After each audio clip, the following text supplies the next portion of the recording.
Crime, Wine, and Chaos contains adult language and graphic content. Listener discretion is advised. I gave her my heart. She gave me a pen. I'm Amber. I'm Naomi. And this is Crime, Wine, and Chaos.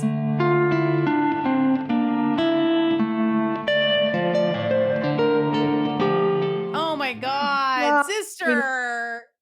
Do you know what I missed? Because Be a man.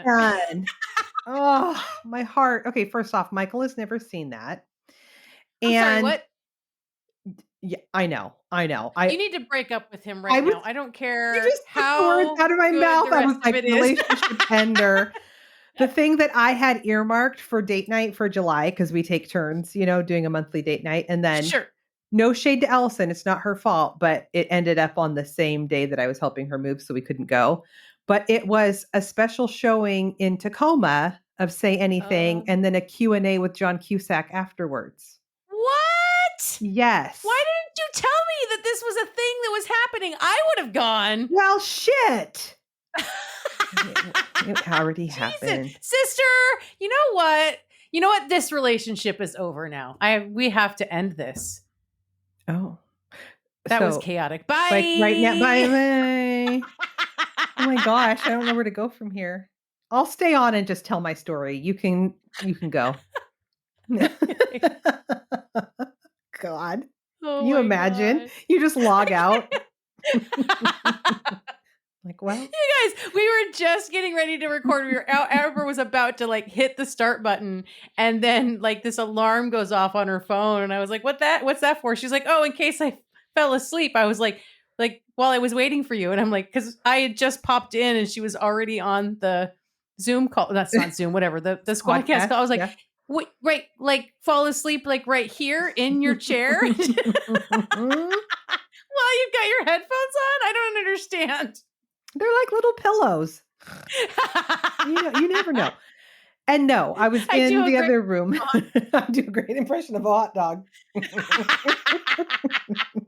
That never gets old. Never. Oh my God. What's going on with you? You know what? Never mind. What are you drinking? Thank you for asking. I opened up a white because I'm doing a sauce after this. Of course you are. Listen. So I am drinking a Pinot Grigio called Chloe from Italy. Well, okay. Okay. What's new with you? Mm-hmm. Not a damn thing. I was telling you before we started recording. I am doing what I said I would do, and I am working on our TikTok presence as a podcast. So I have spent a lot of time, and I also did a lot of work on our Patreon. I've been organizing our files. I have that external hard drive where I've been keeping an offline record of all of our audio recordings. And now it's going to contain all of our video recordings. And I've been going through these video files and literally looking for clips and putting together stuff for the TikTok and trying to feed the machine that is the TikTok beast that is hungry for content. So that is my new mission in life. You're doing to feed so the good. TikTok machine. Meanwhile, I'm over here forgetting to post the bonus episode. I fell asleep. I mean, I took care of it mostly. And then I feel really bad because I didn't know that I spelled Baker wrong. And there's a couple of places where I spelled it wrong, on TikTok where I can't fix it. So it's fine. It is what it Don't is. even worry about it. Don't even worry about it. Typos happen, you guys. We look like amateurs because we are. But anyway, that's a little what indie I'm up podcast to. that could. That's You're right. gonna have That's typos. Right. We're gonna have oopsie daisies. Hang in there. It's gonna happen. It's gonna happen.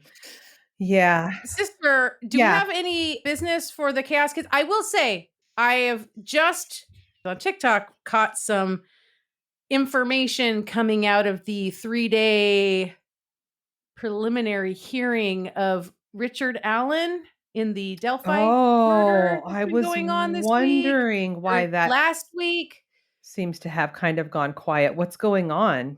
So I didn't get all of it, and I don't have do not quote me on this, you guys, but according to evidence that was you would understand better than I do. Preliminary hearing, I assume, is where the prosecution presents like the things that it's going to present at trial, and the judge decides if any of it is like not admissible or whatever. Things are decided here. And so what is coming out is that in the time that he's been locked up, they've documented 60 to 100. I got different numbers.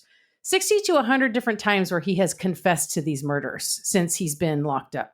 Whether it be verbally to other inmates or to prison guards, or in writing in like letters that are leaving the prison, or like recorded phone calls with his wife and his mom. And so it's looking less and less like this guy. Yeah. Is the wrong guy. You know what I mean? Like it's looking more and more like this is the guy. And I don't know when the trial actually will happen, but things are moving in that direction, I guess. Sounds like it might not happen if he ends up taking a plea deal. If the evidence is mounting against him, it might be a foolish idea to go to trial. That's true. So yeah, that's happening. Just a little side note. But I'm going to tell you about a murder that happened a long time ago. Okay. I mean, relatively speaking, a long time ago. Sure. Like the 90s, the 1900s. Yes. We are going to the 1900s, still in our lifetime, but July 1986. Alison May Campbell Parrott was 11 years old, born in September of 1974. She lived in Toronto with her parents, Peter Parrott, who was a civil engineer, and Leslie Parrott, who was an advertising executive, and her little brother. Leslie described Alison as spunky, beautiful, determined, and a happy kid. She had the best life a kid could have. Spunky and determined. I love that. Petite and blonde, Alison attended a French immersion elementary school and frequently used public transportation. Alison was a runner and a member of the Tom Longboat Track Club for kids between 8 and 12 years old. She was good at it because she trained hard and she had the determination and self-discipline to do what needed to be done for her to train for that kind of competition. She won her first race that summer in 1986 and qualified to compete in an international track and field meet in New Jersey. Wow. This was scheduled for the 1st of August. It was a big deal, and the names of all the kids that had qualified were headed off to New Jersey had been published in the local paper, the Toronto Star. And then just before 11 a.m. on the morning of July 25th, Alison was home alone on her summer break when a phone call came in from a man claiming to be a photographer and asking her to meet him at the University of Toronto's Varsity Stadium, where he said he would be taking publicity photos of her and her teammates for a track and field magazine. Alison had trained at the Varsity Stadium sports field the previous fall and was very familiar with this location and how to get there on her own. It was only 4 stops away from their house. God damn it. This is like olden days social media. He got her name from the paper and it made her exposed and vulnerable. Yep. Oh, God. So Alison calls her mom at work and tells her about this opportunity and asks her mom if she can go. And they both thought that it was safe since the man had told Alison that her teammates would be there too. Alison and Leslie discussed how Alison would get there, what route she would take, and they agreed that Alison would be home from this excursion by 2:30 p.m. Alison took the subway to the stadium. Other riders on the subway that morning later would report having seen her alone on the ride. But Alison didn't return home at the time that she agreed to be home by. And by 5 p.m., Peter and Leslie were officially worried. And that's when they started calling friends and neighbors to see if anyone knew where Alison was. Within an hour, at 6 p.m., they called the police to report Alison missing. You're killing me here, too, because this is back-to-back kiddo crimes. I'm sorry. Are you, though? I mean, kind of. I was just starting to be okay. I'm not okay, but like disassociate. And then I had to do the pictures of little James. Oh, he's so cute. He's so cute. Oh my God. And now this. It's fine. It's all right. I'm just going to keep drinking my wine. Mm-hmm. I'm noting this. I'll move away from kids again for a while. But we all have our, okay. Achilles heel. And the morbid things that we are the thing that about, scares right? you the most is the thing you're going to, yeah, I was on a stalking kick for a while there. Yes, you were. Oh, okay. You don't have to judge me. I'm admitting it. That wasn't judgment. Yes, you were. I'm like, I know. I said it. Oh my God. Oh, BT Dubs. Did the young adults make it home safely? Or are you still just vibing over there? Like, guess they extended their stay. I told you I shouldn't have said anything because they literally came home like that night or the next morning or whatever. Okay. No. It was during our recording when we talked about it. I came out of the recording and they were here. Oh no, that's even worse. Like you manifested that. I totally No, you manifested that. I beamed them over.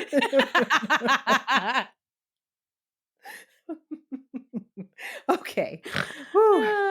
No, they're home and my house is properly trashed again. Perfect. So. All is right with the world.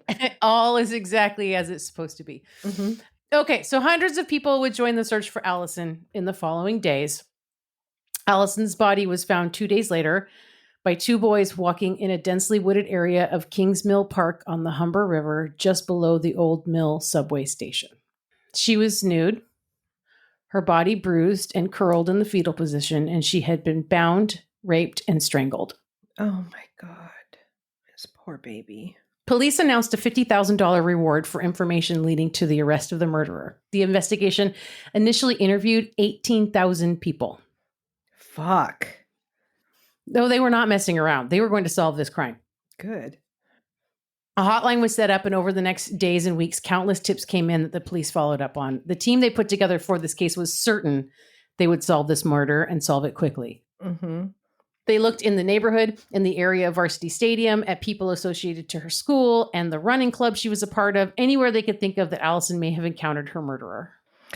According to police, whoever murdered Alison had tracked her movements in the weeks leading up to the murder. On the 14th of July, an unidentified man had called the Parrott residence and asked to speak to Alison, but she was out at summer camp and the babysitter had taken a message.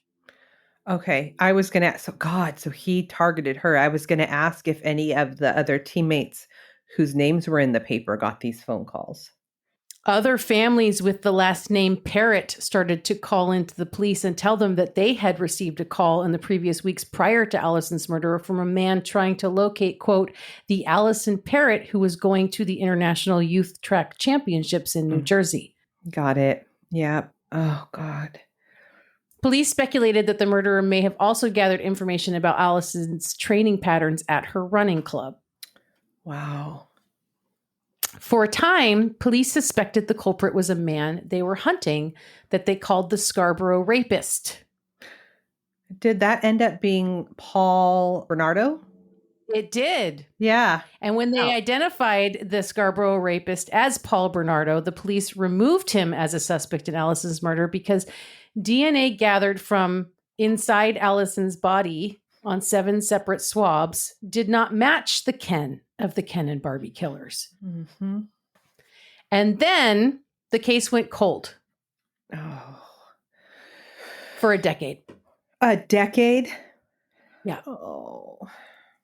So it was 1996, 10 years after Alison's murder, when a cold case team in Toronto got a tip through the Violent Crime Linkage Analysis System, or what they call VICLAS, which is a database in Canada that I'm pretty sure the US has as well. I think this is the same type of database that we talked about when you were covering the Gainesville serial murder. VICLAS in Canada in 1986 was brand new at the time. And it's that one where they put in information about crimes. It's the NCIC here, I think. Right. And they use it to try and link up unsolved crimes based on MO and like circumstances that like match where the otherwise like there's no other information that's getting them to the killer. Right. Especially when they're like across like jurisdictions and state lines and shit. Mm-hmm. Also, I think like the unsung heroes of forensics are the software engineers that are creating these. How complicated, to make that. Good for them. So years prior, definitely prior to the existence of the system, in 1989, 2 officers in Vancouver had arrested a man who informed them, and I think they arrested him for stealing cheese, is what I read. Fair. So he informed these officers that they need to be looking at Frances Roy for a string of murders of sex workers in Vancouver earlier that year in 1989. So I didn't put this in my notes, but I read a little further in another article about this. So essentially, this guy gets picked up. He says, you need to be looking at this guy, by the way, because I'm pretty sure that he is the one that's been killing these sex workers in Vancouver. Mm-hmm. And whatever information he had, something like he saw this guy come out of a bush with the sex worker, and like then he went and looked in where they came from, and there was like a knife and like a rope in there, and he thought this guy was sus and whatever. So he tells all this to these officers that have arrested him. This is 1989 in Vancouver, and they think it's worth looking into. They take it to a superior who basically says, yeah, that's not enough to do anything with. So they don't do anything with it. Mm-hmm. But then Viclass comes out, and they go to someone who's working on Viclass. I think at the time there was like somebody on the higher up in the police department in Vancouver who was basically like program managing this project of like, instituting Viclass. And they were like, hey, by the way, like maybe we should put this information about this guy into this system. Mm-hmm. So they do that. So in 1996, when this all goes into the system, that's when the cold case team sees this information about him. Gotcha. And they're like, hey, we need to look at this Frances Roy guy, because Roy had already been on the radar of the Toronto police in the very early days of their investigation into the murder of Alison Parrott. The fuck? God. So this cold case team examines the file on this guy from that earlier investigation of Alison's murder, and they found that his initial interview with police, as well as reports from his parole officer, were full of inconsistencies and lies. Mm-hmm. Francis Carl Roy, born September 18th, 1957, was questioned by police during their first round of interviews in the investigation of Alison's murder. Roy was using the same training facility as Alison's track club, and he had a criminal record. Okay. Roy was a First Nations man from Manitoulin Island. His criminal record went all the way back to 1976, including possession of stolen property, petty theft, fraud, assault, breaking and entering, and rape. Mm. At the time of Alison's murder, Roy had been on parole after serving only 2.5 years of a consecutive 11-year sentence for the rapes of a 14-year-old girl and a 19-year-old woman. God. And in both those cases, he had lured these girls away from public spaces with plausible stories. Mm-hmm. Roy moved to Vancouver in 1988, 2 years after Alison's murder. He obtained a job with the city of Vancouver as a youth counselor, claiming to have a degree in psychology from the University of Toronto, and got the job without a background check of any kind, obviously. Mm-hmm. What the fuck? Okay, I'm not pro background check for all jobs. I think it's bullshit. But if you are working with children, right? I'm sorry. Yep. I'm sorry. Yep. Okay. Yep. Okay. So he left Vancouver in 1991 after being involved in a bar fight and returned to Toronto. So Roy's story to police during his interview immediately following Alison's murder was that he had gone running and then met a friend at a bar at the time of Alison's disappearance. And then it gets weird, because when Alison's body was found on the 27th, Roy appeared at the police station to confess to assaulting a 20-year-old woman in his apartment 2 days earlier. And in October, a couple months later, he pled guilty to this assault. He was fined $200 plus the 5 weeks he spent in jail. And for whatever reason, the police believed his alibi and did not pursue him any further as a suspect in Alison's murder. What? Okay. I have so many questions. Did he talk to this alleged victim? Did the police? Because that sounds like he's making up a story to, like. I don't know. You know what I'm saying? I agree. Yeah, I do. I know exactly what you're saying. It's almost like I couldn't have murdered an 11-year-old. I was too busy sexually assaulting a 20-year-old at the same time. Sure. Mm-hmm. Right? Yeah. It's like, I'm going to hit myself in the stomach so I don't feel the pain in my arm. Right? Yeah. I don't know. I mean, wow, Roy. Mm-hmm. So anyway, now 1996, with this renewed suspicion on Roy, and the cold case team puts a tail on him. And they are able to collect some cigarette butts and a coffee cup that Roy had left behind in a Toronto bar. Mm-hmm. And they get a DNA sample to compare to the DNA sample collected from the semen found inside Alison's body. Mm-hmm. And it was a match. Of course. Francis Roy was the child rapist and murderer they had been looking for. The trial would be 3 years after Roy's arrest. The judge for the trial chose not to make certain evidence known to the jury, citing a 1988 Supreme Court of Canada decision because he feared this knowledge would prejudice the jury against Roy and jeopardize his right to a fair trial. The withheld evidence included Roy's previous 2 convictions for rape, the fact that both rapes were committed on teenagers, and that one of the victims had been tricked, abducted, and bound, much like Alison. Okay. I mean, prejudicial pattern of behavior. Whatever you want to. I hate everything. Keep going. This happens in the States too. No. It happens all too, right? The time. Yeah. This information came out at the conclusion of the trial as the jurors went into deliberations, and it caused like a public outcry. Canadians everywhere were like, what the fuck?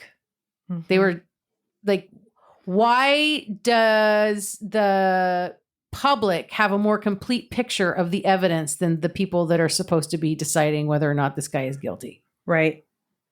And if past convictions skews the sentencing grid that they're working off of, then why can't it be? It just seems very arbitrary when it's included and when it's not. Right. Mm-hmm. Because it's at the judge's discretion. Mm-hmm. Yeah. The judge decides, right? I know. Mm-hmm. And then the question that gets raised by the public too is like, juries are trusted with this huge responsibility to like make this huge decision about a person's life, right? Mm-hmm. But we're not going to trust them with all the information available to the police, the state, the defense, the judge, and the media. Right.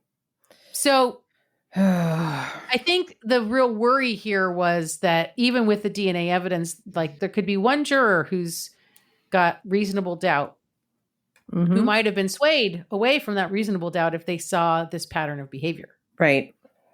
The prosecution's case rested heavily on the DNA evidence, but they presented a timeline of events where after Alison met up with Roy, he told Alison there was a change in plan. He'd forgotten his camera at his sister's apartment and they'd have to go there first.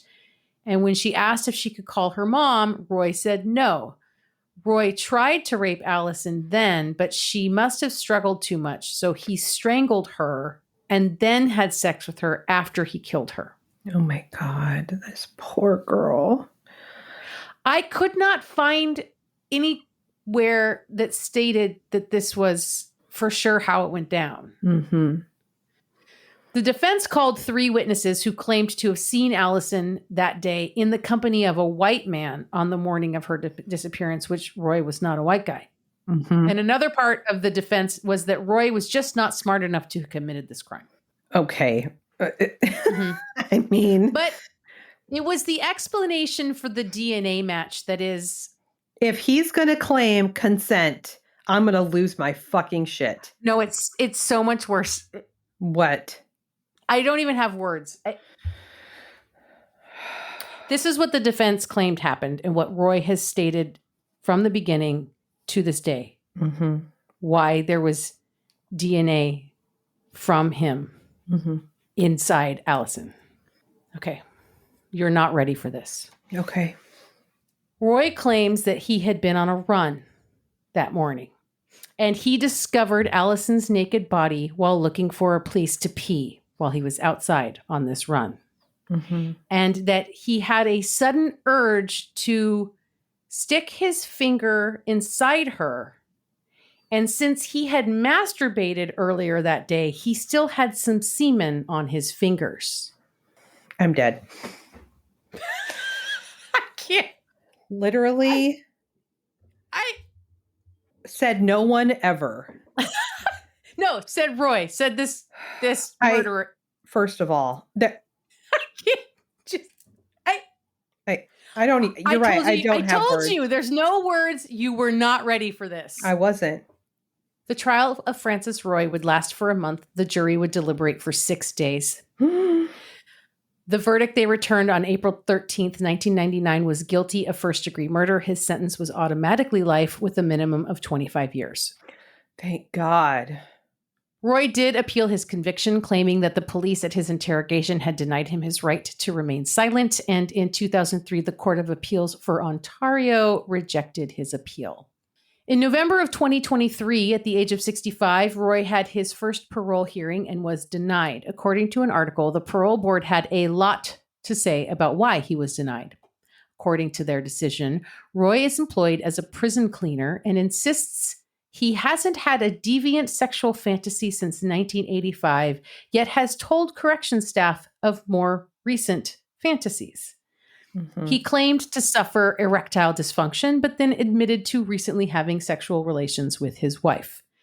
Yes, he's married. Of course he is. His most recent psychological assessment in 2022 shows he's at high risk of relapsing to violent behavior, and his case management team says he continues to try to manipulate others and displays a high degree of entitlement. He is accused of using his Indigenous heritage to his own gains. In 2021, he spread disparaging remarks that undermined the authority of the institutional elder and attempted to assert himself as de facto elder. In 2022, he tried to become overly close with the elder helper, which seemed to mirror his behavior leading up to Alison's murder. He has no release plan, and the parole board believes he still can't be trusted in the community. And Canadians remember well that it was while Roy was on parole after he violently raped and sodomized a 14-year-old girl that he went hunting for Alison. Mm-hmm. A year after Alison's murder, Leslie, along with the help of her colleagues in advertising, launched a nationwide campaign that lasted many years in Canada. Stay alert, stay safe, aimed at kids between the ages of 8 and 12 and teaching them how to avoid being abducted, basically. Yeah. It's like a thing. There's I'm sure a whole generation of kids who were stay safe, stay alert, stay safe, mm-hmm. right? It was sure. Just mm-hmm. say no, that kind of thing. Yeah. In the decades since the Parrott family's life was changed forever by the tragic murder of Alison, Leslie and Peter have retired to live full-time on a farm 2 hours northwest of Toronto, where they used to take the kids for holidays growing up. There are pictures of Alison and her brother all over the home, and in the center of it all, a tiny rocking chair, a gift for Alison on her first birthday. Oh my God.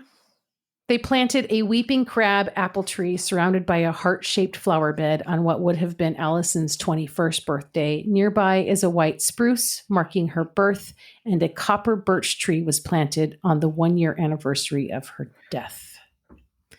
And that is the murder of Alison Parrott. That was fucking terrible. Oh, I'm sweet girl. So sorry. I know. You should see her. She's adorable. It's going to kill me all over again when I go to post the picture. So thank you for that. You're so welcome. Also, the whole time in my mind, every time you said Roy, I just kept thinking of Overboard, where she's trying to guess the kid's name. And she's like, Roy. You know what I don't remember that. No. Okay. It's like, oh, God, fucking Roy. God. Poor Alison. Yeah. That one was... Yeah, that was rough. Okay, can we stop now? Do you think you know what? It was your children weren't home and so you just needed to go real dark with kids and now they're back safe? Can you calm down? Is that what's going on? I think especially when it comes to things that happened in the 80s and 90s to kids, I think that's what it's about. I think it's about feeling an affinity to the kids who didn't make it out of the 80s and the 90s because times were rough for us back then. You know what I'm saying? Yeah. Mm-hmm. I think that's part of it. I think that's part of where it's coming from. Being the generation that grew up with like the milk carton kids and you know what I mean? Like, yeah, I don't know. Zero judgment, sister. We have a whole ass podcast. So it's not like, how dare you focus on something so dark and morbid? I mean, I'm just curious. How rude. I never. Oh my God. You have a chaos for me? Let's lighten this up. Do. Ish. So this turned into Milli Vanilli, where I thought it would be funny, and then it got sad. Oh, no. This turned into Milli Vanilli. I Milli Vanilli'd this. All right. Okay. I'm going to tell you about Miss Cleo. Oh. Yeah. Okay. So we're starting off in Seattle in the 1990s. Mm-hmm. Miss Cleo, also known as Ray Perry, she was the director of a play at the Langston Hughes Performing Arts Institute in the Central District of Seattle, which is a performing arts center that focuses on African American art and artists. Okay. Others who worked with her at the center said that she was really nice. She was great at really getting into character. But also when it came to offstage, like regular conversation, they also said that she did not have a Jamaican accent. Here we go. This is a repeated theme. This is okay. You have a propensity for finding these, like the guy, the grizzly man who. Oh, Timothy Treadwell, that was like Aussie. Yeah. Yes. Okay. Oh my God. This is such a sidebar that we might have a hard time getting back, but I have to tell you. Okay.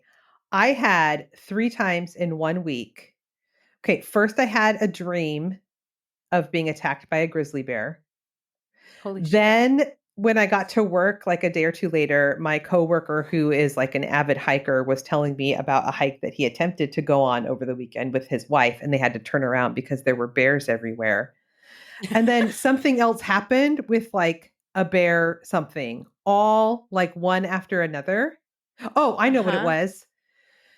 I was listening to an episode of Marooned, which is a podcast. It doesn't matter. And they covered Timothy Treadwell.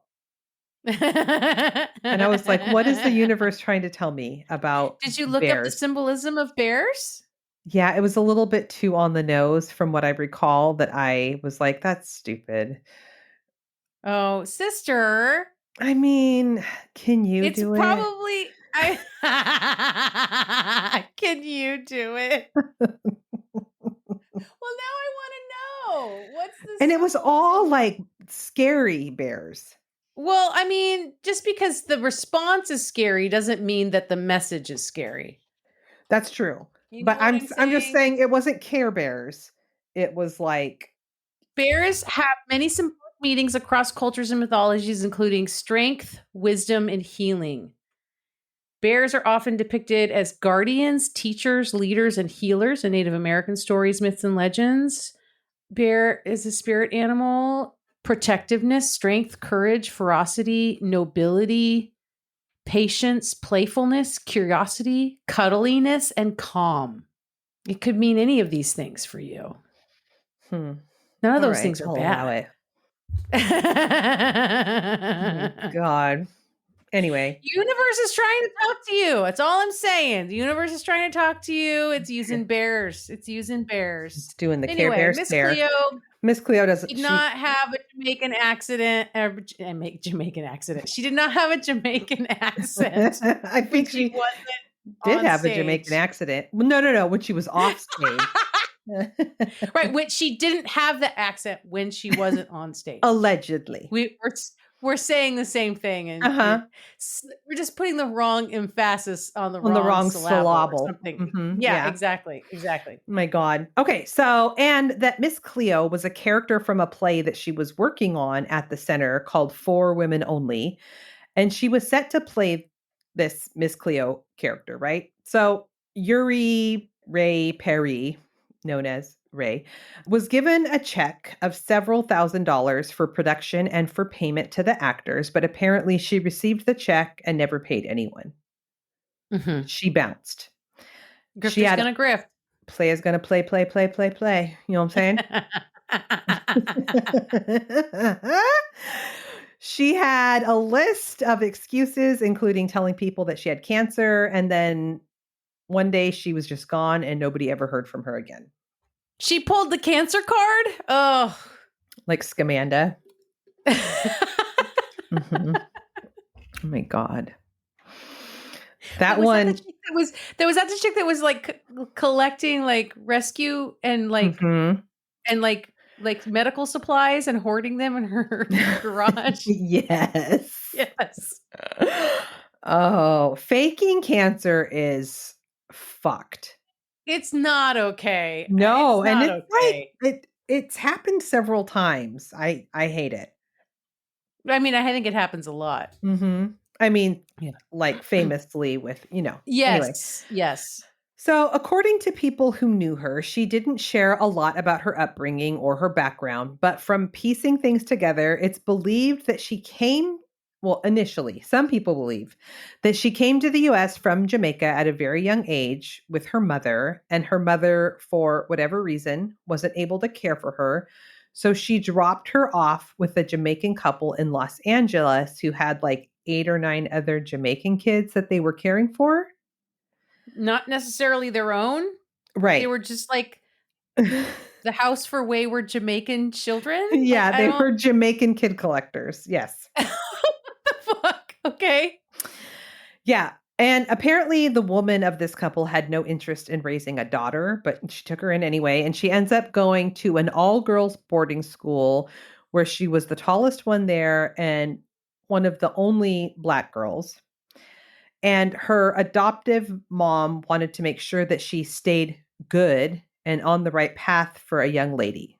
Okay. So that's why she was in an all-girls school. Okay. So this is what people close to her said was her past, but no way to know if that's actually true. Because this is all just based on what she has told them. Correct. Right. Yes. And we already are suspicious of anything she tells you because she's an unreliable narrator. Correct. She took the check and played the cancer card and bounced. So... Got it. So in the late 90s, through the encouragement of her sister-in-law, Ure reaches out to the psychic network about securing a spot as a way to make some extra money.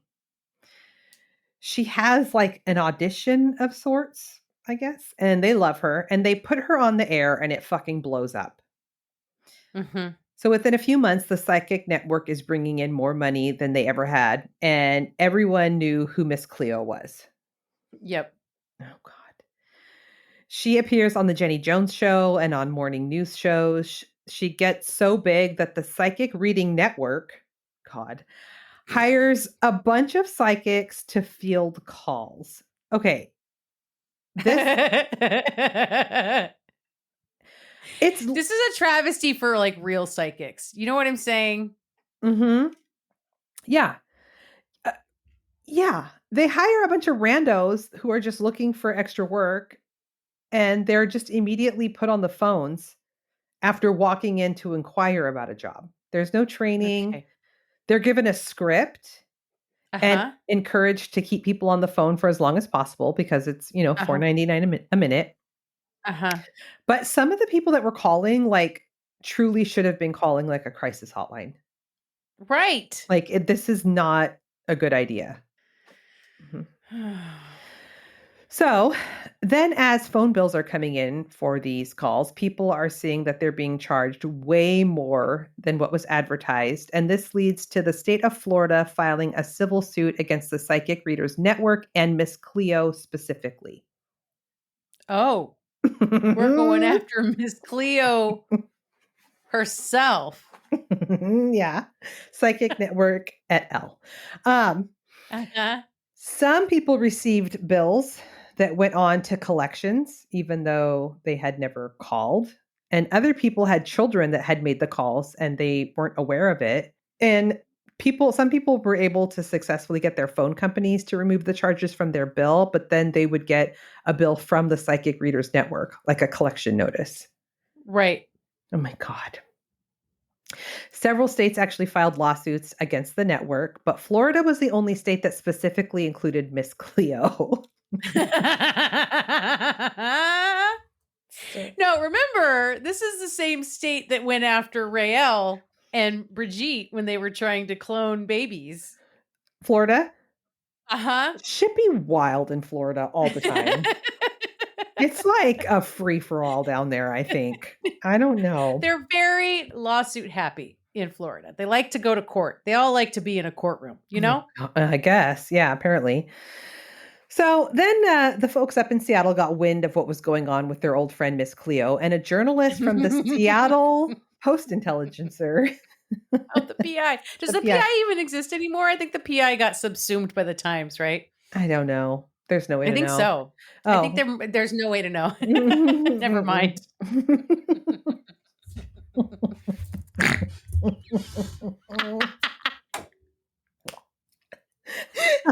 Oh my God. Okay. So yeah, PI journalist does a story. And this journalist starts doing some digging into who this Miss Cleo really is. And one of the things that Miss Cleo had told people was that she was a graduate from Southern California University. So this reporter, she gets the lawsuit documents. She sees that Miss Cleo has like 5 different aliases listed on the court papers. So she calls the university, she provides all of the names and asks if they've ever had a graduate with any of these names. And the university did not. Oh. Yeah. Then she gets a hold of a birth certificate. And it says that she was born in Los Angeles to American parents. Okay. So back to these friends that believe her. They said that Cleo would get really exhausted from channeling spirits and she would need to become Max, which was this will be very clear in just a second.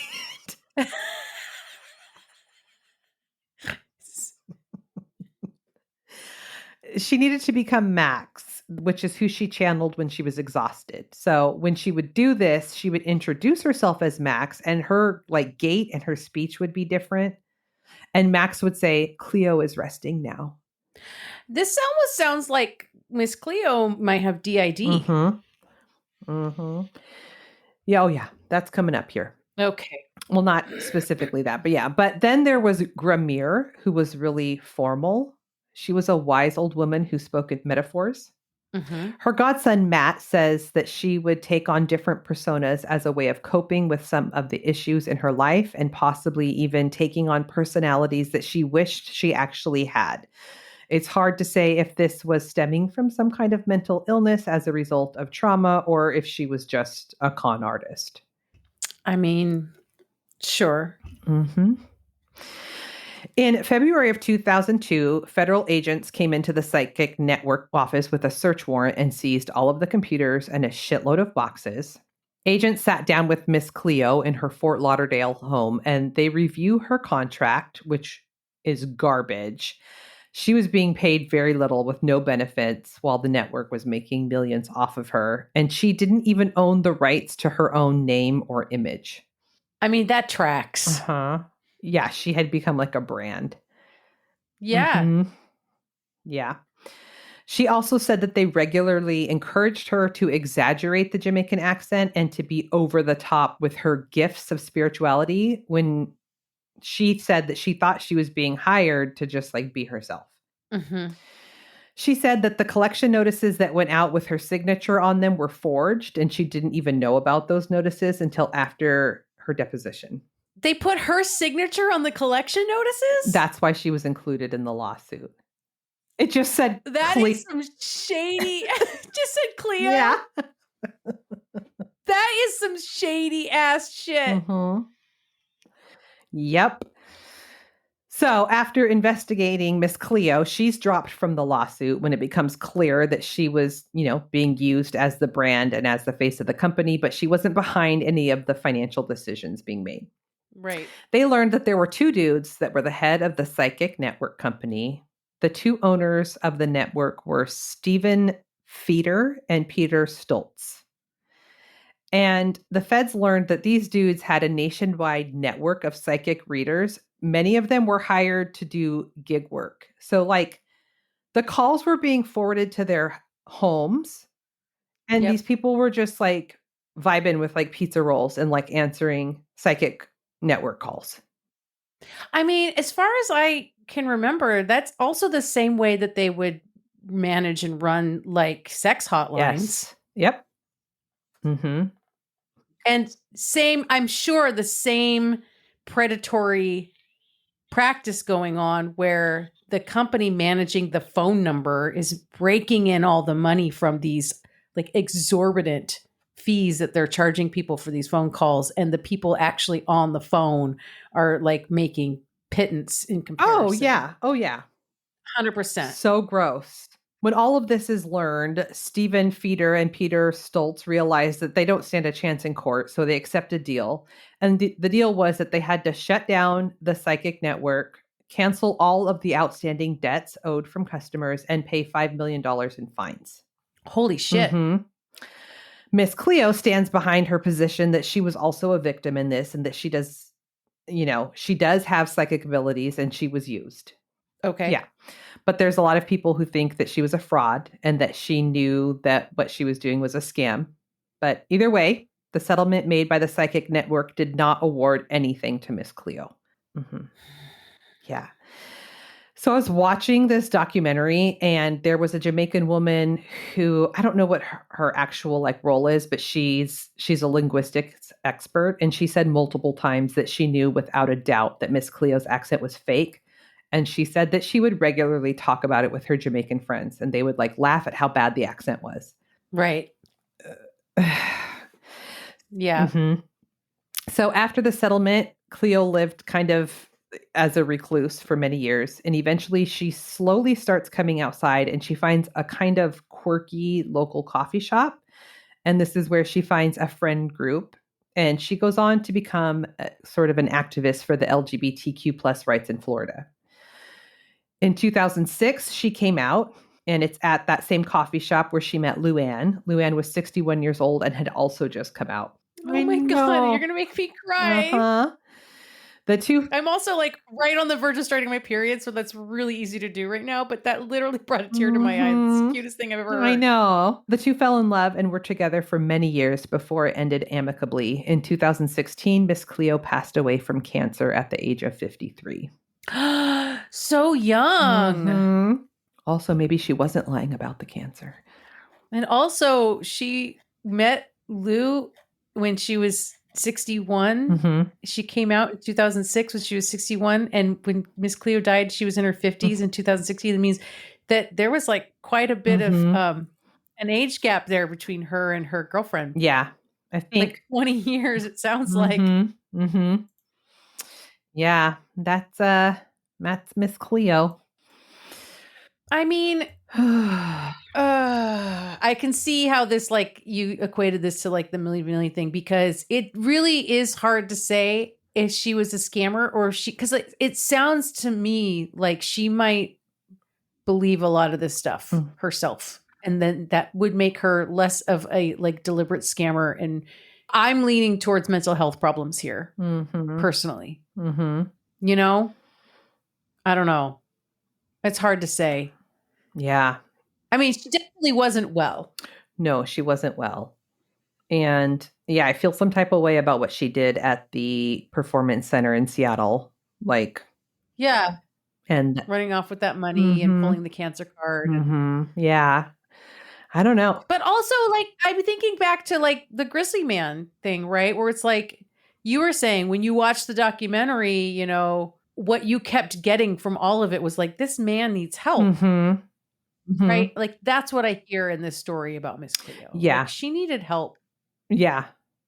I feel like it was in those last years of her life when she really had like a sense of community and was just like chilling that she really was like, okay. Yeah. Which is like a huge, huge component to improved mental health. For sure. Yeah. Yeah. Huge. Yeah. It was sad. Wow, sister, you've been on a roll with like the Miss Cleo, with Jim and Tammy Faye, with Dr. Kevorkian. You're like, so you know what? We've both been in a niche. That's true. I'm vibing with the 80s and 90s right now. Same, but just a different, just real dark. Real dark. Well, you know, it's your crime, whatever. I was told this was a true crime show. Well, sister, we did it. Sure did. Went on the books. You guys know we keep saying like we're shutting down our social media, which we haven't actually done yet, but you'll notice that we haven't really done anything on the social media except for the TikTok.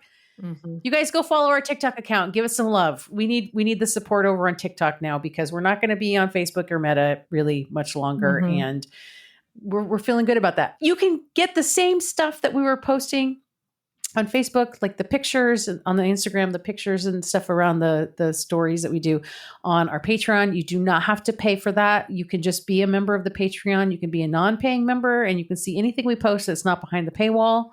And if you want to see what's behind the paywall, it's $5 a month, which I think is pretty reasonable. And you can become a Chaos Kids Club member and you'll get a bonus episode every month. We drop new episodes a day early over there than we do for the general public. And every once in a while, we have a virtual wine night where we get together on a video call and hang out and chat. So, you know, go check us out on patreon.com/crime, wine, and chaos. We also have a website, crimewineandchaos.com. We've also got the photos and the little summary of the episode there. You can send us an email, story suggestions. Love letters go to me. Hate mail goes to Naomi. That's right. That's right. It's the first time Amber's ever said that, you guys. Listen, well, I'm a little bit slower to the party than you are. You're just right there. I'm just nodding. Yep. I love you so much, sister, but sister. that was so fucking chaotic. Goodbye. Bye.